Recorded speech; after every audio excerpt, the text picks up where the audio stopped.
Reproduction in organism start किया था और हमने सेक्सुअल रिप्रोडक्शन हमने स्टार्ट किया था और उसको फिनिश भी कर दिया था। ओके, आज हम sexual reproduction in organism start करेंगे। ओके,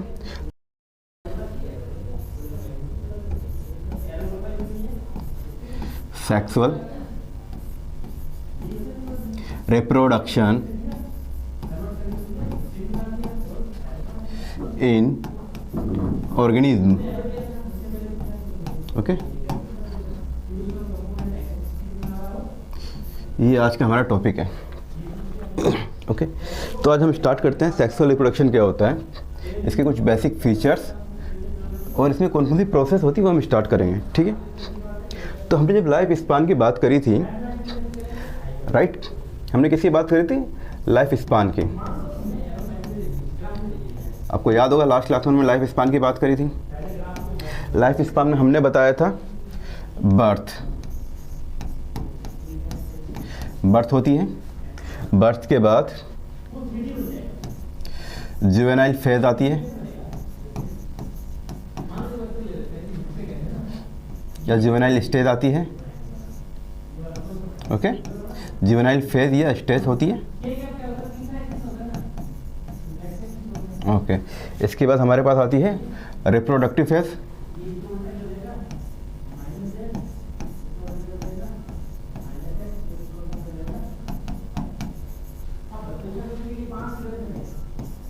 इसके बाद हमारे पास रिप्रोडक्टिव फेज या स्टेज आती है।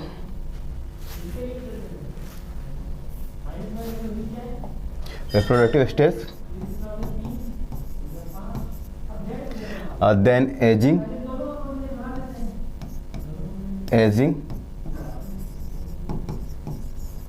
सेनेसेंस,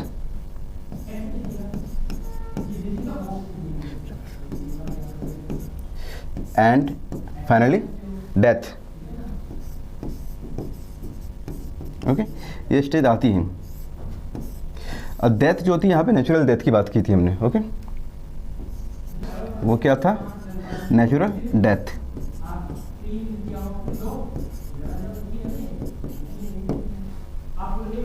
ओके, इन पॉइंट की हमने बात करी थी कि एक लाइफ स्पान की ये साइकिल होती है कि ऑफस्प्रिंग का बर्थ होता है, बर्थ के बाद वो ग्रो करती है, मैच्योर होती है, मैच्योर होने के बाद वहाँ पे एक जुवेनाइल स्टेज आती है। ओके, इसको आप जुवेनाइल स्टेज जो होती है ये आपकी क्या होती है? एडोलसेंस होती है, यंग स्टेज होती है। भाई ये आपकी यंग स्टेज होती है, एडोलसेंस स्टेज होती है, ये एडल्ट स्टेज होती है। Okay, and most important point ये आपकी जो होती है नॉन रिप्रोडक्टिव फेज होती है। क्या होती है भाई? ये नॉन रिप्रोडक्टिव फेज होती है या स्टेज होती है। इस स्टेज में आके कोई भी इंडिविजुअल रिप्रोडक्शन नहीं कर सकता, रिप्रोडक्शन के लिए प्रिपेयर होता है। ओके, प्रिपरेशन स्टार्ट होती है यहाँ पे। और रिप्रोडक्टिव स्टेज में जब वो एंटर करता है, जुवेनाइल फेज की स्टेज के एंडिंग में इसके पास रिप्रोडक्टिव स्टेज आती है। यहाँ पर वो रिप्रोडक्शन के लिए कंप्लीटली पूरी तरह से प्रिपेयर हो जाता है। इस स्टेज में वो रिप्रोडक्शन के लिए पूरी तरह से प्रिपेयर हो जाता है। Okay, prepare for reproduction.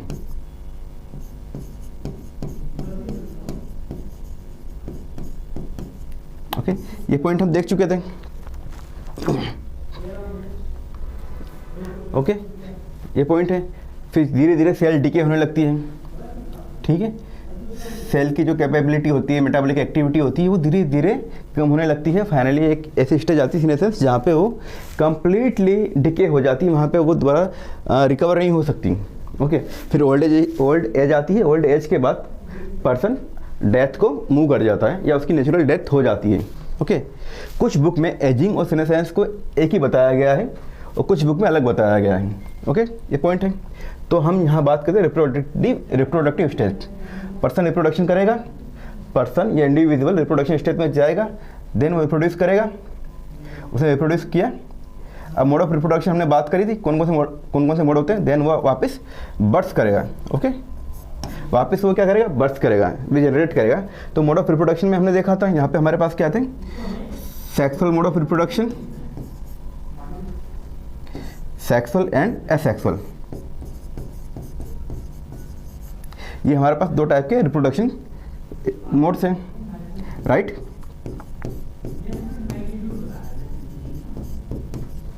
ये दो टाइप के हमारे पास क्या थे, मोड ऑफ रिप्रोडक्शन, इनके द्वारा पर्सन रिप्रोडक्शन करता है। तो हम ये लास्ट क्लास में एसेक्सुअल को पढ़ चुके थे, इसके टाइप्स हम देख चुके थे।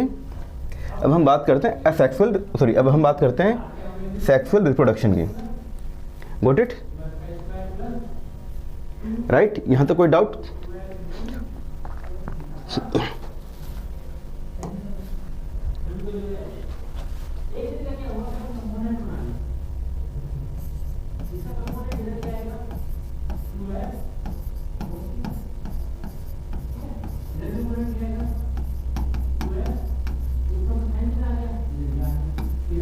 सेक्सुअल रिप्रोडक्शन, ओके, इसको हम बोलते हैं एम्फीमिक्सिस।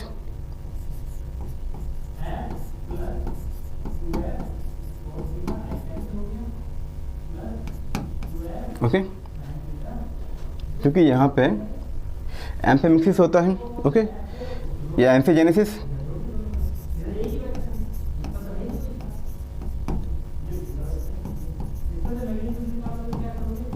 क्योंकि यहाँ पे एम्फी मतलब बोथ, एम्फी मतलब बोथ, पर बोथ कौन से, अपोजिट सेक्स, अपोजिट सेक्स, उनके द्वारा यहाँ पे क्या होता है, जेनेसिस होती है या फॉर्मेशन होता है, जेनेसिस या गैमेट फॉर्मेशन होता है। क्या होता है यहाँ पे, गैमेट फॉर्मेशन होता है।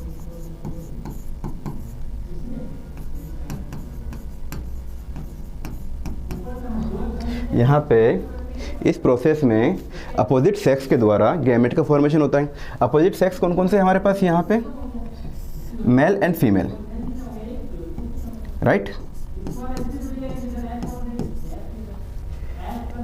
एक मेल सेल होगी या मेल इंडिविजुअल होगा, और एक आपकी फीमेल इंडिविजुअल होगा। ओके, ये दोनों जाके अलग अलग अपने अपने मेल गैमेट प्रोड्यूस करेंगे और फीमेल गैमेट प्रोड्यूस करेंगे।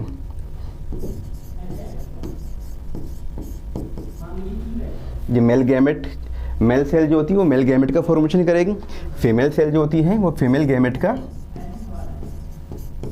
फॉर्मेशन करेगी।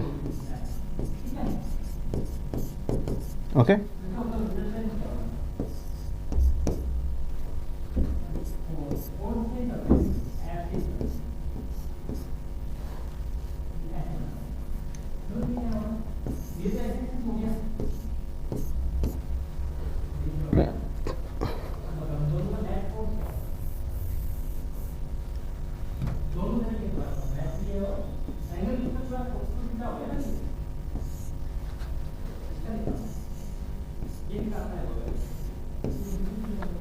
इनको इस तरह डिनोट करते हैं, मेल एंड फीमेल को। ओके, सेक्सुअल रिप्रोडक्शन जो है आपकी एम्फीमिक्सिस बोलते हैं, एम्फीजेनेसिस होती है, या इसको हम बोलते हैं बाय पेरेंटल प्रोसेस।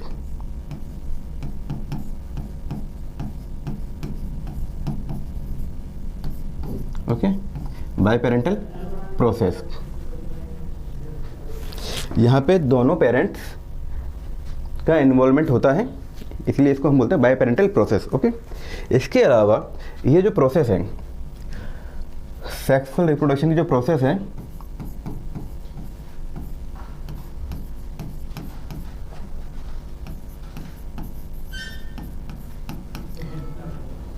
ये प्रोसेस जो होती है असेक्सुअल रिप्रोडक्शन के कंपैरिजन में लार्ज, इलेबोरेट, कॉम्प्लेक्स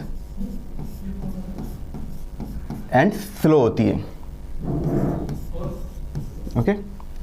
जो आपकी सेक्सुअल रिप्रोडक्शन की प्रोसेस है ये एसेक्सुअल रिप्रोडक्शन के कंपैरिजन में लार्ज होती है, एलेबोरेट होती है, कॉम्प्लेक्स होती है और स्लो होती है।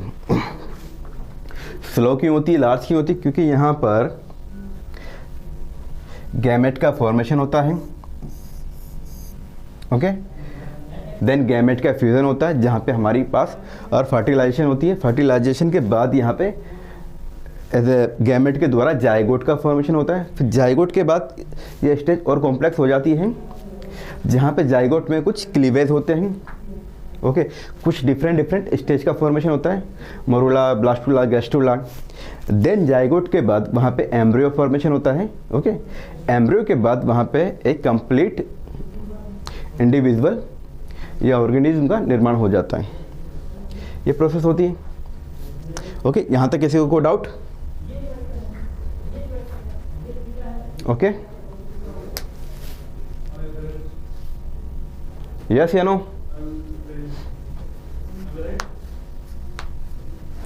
चलिए तो आगे मूव करें।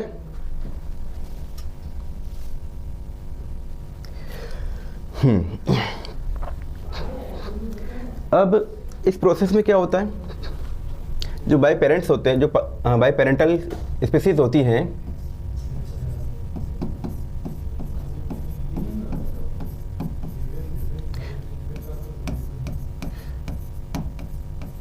ओके, वो अलग अलग होती हैं। एक मेल होता है, एक फीमेल होती है, ओके। ये दोनों अपने अपने गैमेट प्रोड्यूस करते हैं, ओके। भाई क्या प्रोड्यूस करते हैं? गैमेट।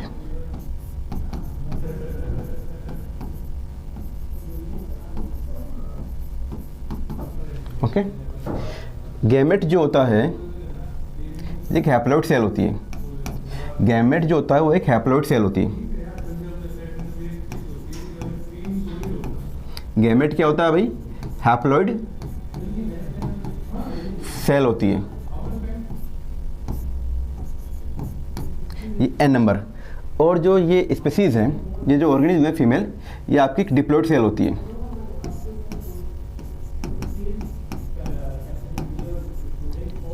कैसी सेल है? Diploid, okay. तो इन्होंने अपने अपने गैमेट प्रोड्यूस करे जो नंबर ऑफ एन है और हैप्लॉइड सेल्स हैं, ठीक है। तो यहाँ पे इन गैमेट का क्या हो गया? फॉर्मेशन हो गया। अब आगे जाके गैमेट क्या करेंगे? फ्यूज करेंगे। गैमेट का यहाँ पे क्या हो गया? फ्यूजन हो गया, ओके। क्या हो गया? फ्यूजन। इसी प्रोसेस को हमने क्या बोला है यहाँ पे? फर्टिलाइजेशन।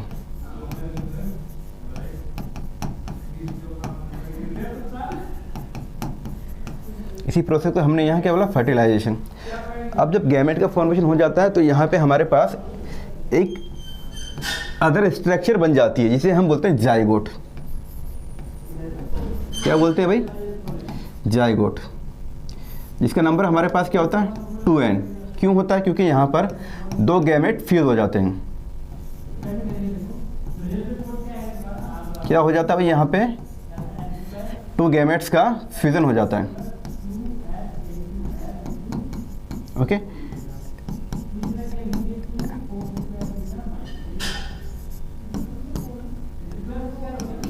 ओके, इस तरह यहाँ पे गैमेट का क्या हो जाता है? फ्यूजन हो जाता है, ओके। यहाँ तक के पॉइंट समझ में आए कि ये बायोपेरेंटल स्पीसीज है, यहाँ पे ये मेल है, फीमेल है, इन्होंने अपने अपने गैमेट प्रोड्यूस करे, बाद में गैमेट का फ्यूजन हो गया। इसी को हमने क्या बोला? फर्टिलाइजेशन।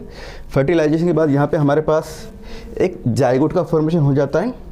जाइगोट आगे सेल डिवीजन, क्लीवेज होते हैं। देन वो आपका एक एम्ब्रियो बनाता है, यस। और फिर यहाँ पे कंप्लीट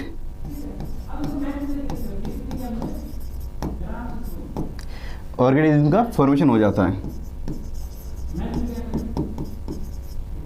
कंप्लीट किसका? ऑर्गेनिज्म का फॉर्मेशन हो जाता है, राइट। अब इस प्रोसेस में क्या होता है, जो ऑफस्प्रिंग या डॉटर सेल बन रही है, जो यहाँ पर ऑफस्प्रिंग या जो डॉटर सेल बन रही है,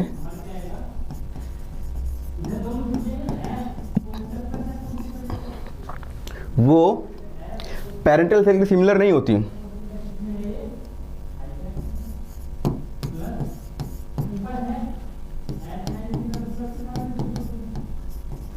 इज नॉट सिमिलर या आइडेंटिकल टू द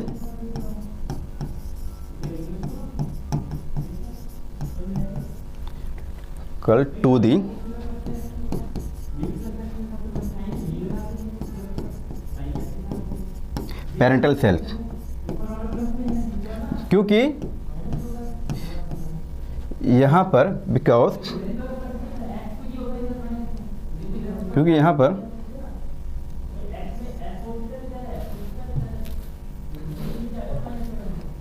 पर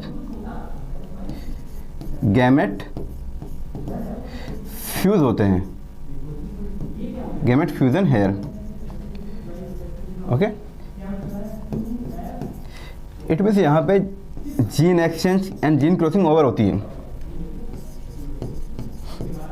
gene exchange and crossing over क्या होती है भाई, यहाँ पे जीन एक्सचेंज होते हैं, क्रॉसिंग ओवर होते हैं। इस कारण यहाँ पर आधे गैमेट मैटरनल साइट के होते हैं,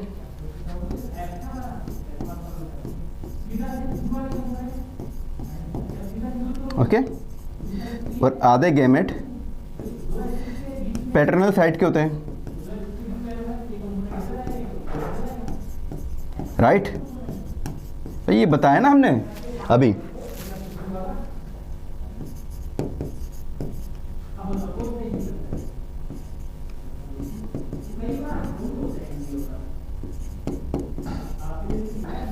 यहाँ पे आधे गैमेट जो होते हैं मैटरनल साइट के होते हैं और आधे गैमेट पैटर्नल साइट के होते हैं। इस वजह से यहाँ पर जो हमारा जायगोट बन रहा है, उस जायगोट में दोनों के कैरेक्टर्स या दोनों के फैक्टर्स या जीन होते हैं। जीन को ही डिफरेंट साइंटिस्ट ने कैरेक्टर कहा है, डिफरेंट साइंटिस्ट ने फैक्टर कहा है। वो हम आगे पढ़ेंगे जब जेनेटिक्स देखेंगे। तो अब आपने देखा होगा कि आपके जो भाई बहन हैं उनकी कुछ शक्ल या कुछ हेयर आपके फादर से मिलती है, या कुछ किसी, जैसे कोई आपका भाई बहन है तो उनमें से किसी की जैसे ब्रदर है तो उसकी हाइट फादर से मिलती है, हेयर कलर मदर से मिलते हैं, सिस्टर है तो हाइट मदर से मिलती है, एंड स्किन कलर फादर से मिलती है। कुछ इस तरह के कॉम्बिनेशन हमें देखने को मिलता है। ओके, ये हमारा सेक्सुअल मोड ऑफ रिप्रोडक्शन है, उसके कुछ बेसिक फीचर्स हैं।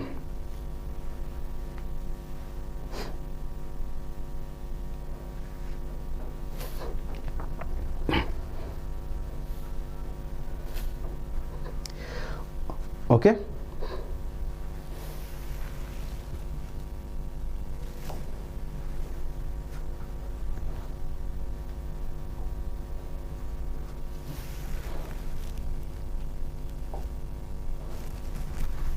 तो यहां तक कोई डाउट?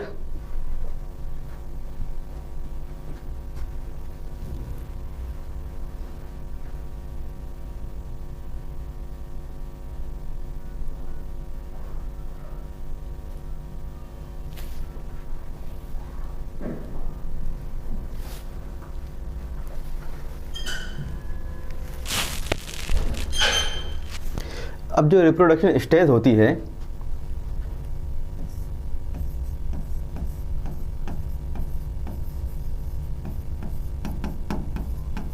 रिप्रोडक्शन जो स्टेज होती है वो ऑर्गेनिज्म टू ऑर्गेनिज्म वेरी करती है।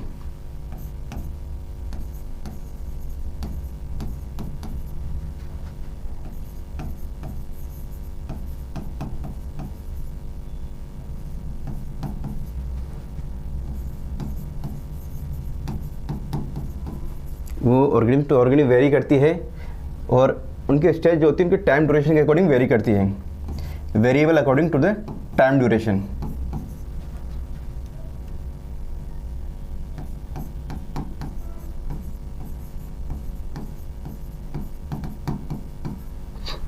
हो सकता है किसी स्पीसीज में रिप्रोडक्टिव स्टेज जल्दी आ जाती है, ओके, किसी स्पीसीज में रिप्रोडक्टिव स्टेज थोड़ी लेट आती है, ओके।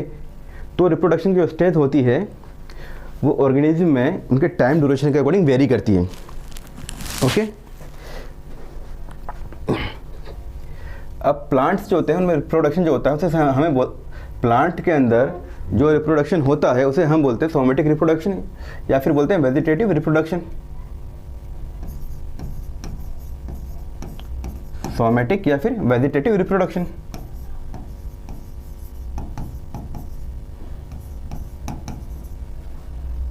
ओके। प्लांट की जो रिप्रोडक्शन स्टेज होती है उसे हम बोलते हैं सोमेटिक स्टेज या वेजिटेटिव स्टेज, ओके। इसी स्टेज में आके क्या करता है प्लांट, इसी स्टेज में आके प्लांट क्या करता है, रिप्रोड्यूस करता है। प्लांट्स में क्या करते हैं, इसी स्टेज में आके रिप्रोड्यूस करते हैं,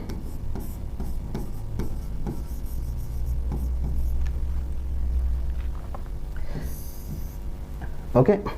अब इन्हीं स्टेज के कारण प्लांट जो होते हैं वो कई प्रकार के होते हैं। एनुअली प्लांट होते हैं,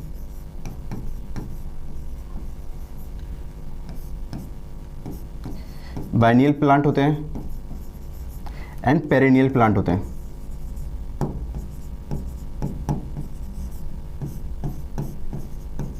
okay. Annual plant, biennial and perennial plant होते हैं। हम इसको इस तरह समझ सकते हैं, यानी एक वर्षीय, द्विवर्षीय, बहुवर्षीय, ओके। एनुअली को हम बोलते हैं एक वर्षीय,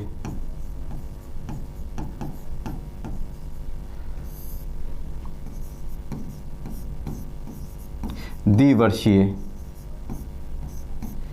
या फिर इसे हम बोलते हैं बहुवर्षीय। पेरिनियल को क्या बोलते हैं भाई, बहुवर्षीय, ओके। ये हमारे पास इन स्टेज के अकॉर्डिंग प्लांट होते हैं। वह आपने देखा होगा कि कुछ क्रॉप्स, जैसे हमारे पास खरीफ, रबी, जायद, ये क्रॉप्स होती हैं।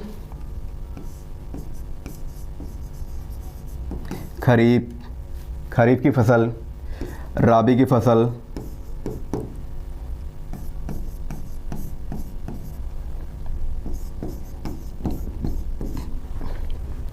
एंड जायद की फसल,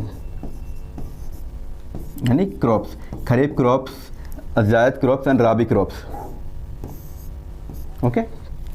आपने देखा होगा कुछ फसल होती है जो 3-4 महीने में ग्रो कर जाती है, यानी कि 3 महीने पहले उस फसल को हमने उसकी बुआई करी थी, उसको प्लांटेड किया था, और आफ्टर 3 और 4 मंथ बाद वो ग्रो कर जाती है, उसको भी काटने का टाइम आ जाता है, ओके। तो उस तरह के प्लांट को हम बोलते हैं एक वर्षीय, ओके। जैसे राइस,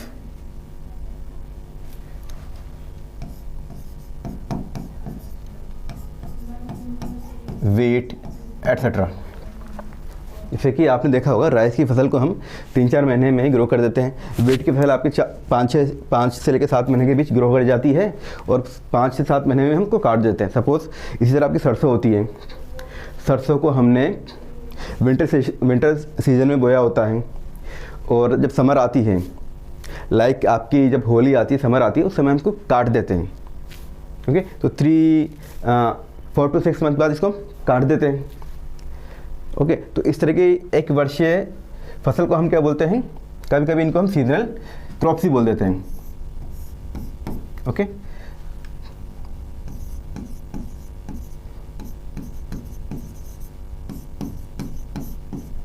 क्योंकि कुछ समय आने पर ही हम इनको बोया जाता है, और उस समय के बाद इनकी हम कटाई कर देते हैं। जब कटाई कब करते हैं, जब ये अपने आप कंप्लीटली ग्रो हो जाती है, ओके। एनुअली समझ में आ गई कि कुछ फसल ऐसी होती हैं जिन्हें कुछ स्पेसिफिक सीजन के अकॉर्डिंग बोया जाता है, और जब ग्रो कर जाती है आफ्टर 3 to 4 मंथ बाद उनकी हम कटाई कर देते हैं। जैसे राइस, वीट, वो आपकी एक वर्षीय फसल होती हैं, इसे हम सीजनल क्रॉप्स भी बोलते हैं। और कुछ फसल ऐसी भी होती हैं जो 2 ईयर्स में 2 ईयर्स में एक बार वहाँ पे फ्लावर आते हैं, यानी कि वो रिप्रोड्यूस के लिए तैयार हो गई। जैसे इस फसल में, एनुअली फसल में एक सीज़न के बाद फ्लावर आ जाता है। जब इसमें फ्लावर आ गया तो मतलब ये रिप्रोड्यूस के लिए तैयार हो गई और इन्होंने अपनी सेल्स बढ़ा ली, तो इसे हमने बोला सीजनल क्रॉप्स। इसी तरह जो बाइनियल क्रॉप्स होती हैं या बाइनियल प्लांट होते हैं, इनमें आफ्टर 2 ईयर्स बाद इनमें फ्लावरिंग आ जाती हैं। इनमें क्या आ गई? फ्लावरिंग आ गई। और अगर इनमें 2 ईयर्स बाद फ्लावरिंग आ जाती है तो मतलब यहाँ पे हमारे पास क्या बन गया? फ्रूट का फॉर्मेशन हो गया। और फ्रूट में हमारे पास क्या होता है? सीड। और सीड आ गया तो मतलब यहाँ पे इन्होंने क्या किया? रिप्रोड्यूस किया। और जब रिप्रोड्यूस कर लिया तो बाद में हमारे पास कौन सी स्टेज आ जाती है? ओल्ड एज, सीनेसेंस एंड या डेथ। यानी कि यहाँ पे क्या आ गई? कटाई। यहाँ पे डेथ ना बोल के हमको क्या बोलेंगे? कटाई।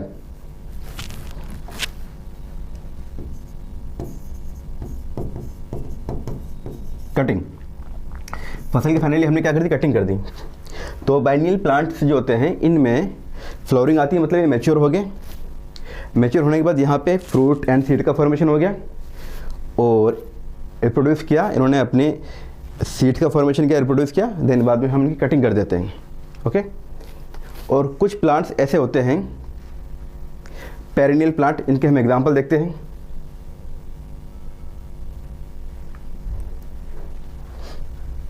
जो आपके बुक में भी दिए हुए हैं, और पेरिनियल प्लांट के हम एग्जांपल देखेंगे जो आपकी बुक में भी दिए हुए हैं और काफ़ी इंपॉर्टेंट पॉइंट है।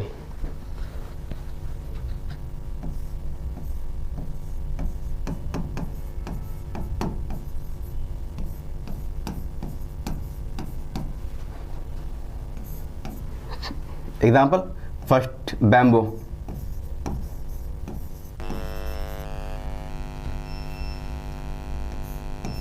बांस। जब आपने देखा होगा कई बार जंगलों में कहीं और, बांस का जब एक बार हम प्लांट उगाते हैं या कहीं बोया जाता है तो वो जब उग जाता है फिर वो बर्थ हो गई, ग्रो कर रहा है, मैच्योर हो गया। अब जब उसकी जुवेनाइल स्टेज जो होती है, बांस की जो जुवेनाइल स्टेज जो होती है, जब वो ग्रो कर रहा है, मैच्योर कर रहा होता है, वो स्टेज काफ़ी लंबी होती है। अप्रॉक्स लमसम 50 to 100 ईयर्स बाद यहाँ पे क्या आते हैं? फ्लावर आते हैं। 50 to 100 ईयर्स बाद फ्लावर्स यहाँ आते हैं।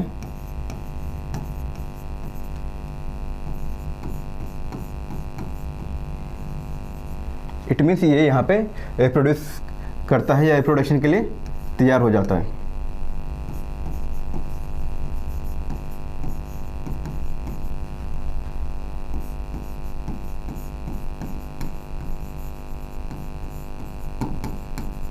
और उसके बाद ये मर जाता है, डिके हो जाता है। तो बांस वो पौधा है जिसमें 50 से 100 साल के बाद फूल निकलते हैं और फूल निकलने के बाद पौधा मर जाता है। First example. सेकंड एग्जांपल है नीला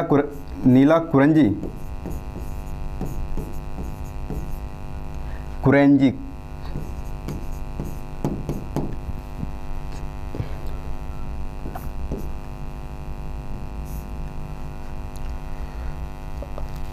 जो कि आपकी south India,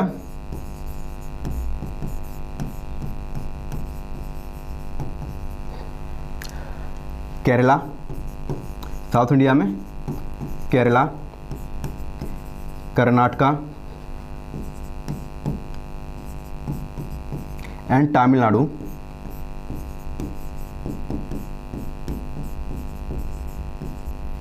Kerala, Karnataka and Tamil Nadu के हिली एरिया में ग्रो करता है।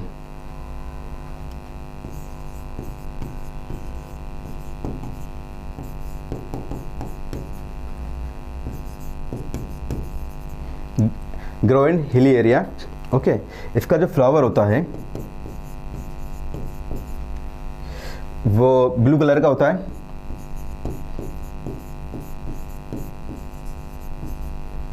और फ्लावर आने में इसमें एक बार ये प्लांट ग्रो करता है तो फ्लावर आने में लमसम या अप्रॉक्स 12 साल लग जाते हैं।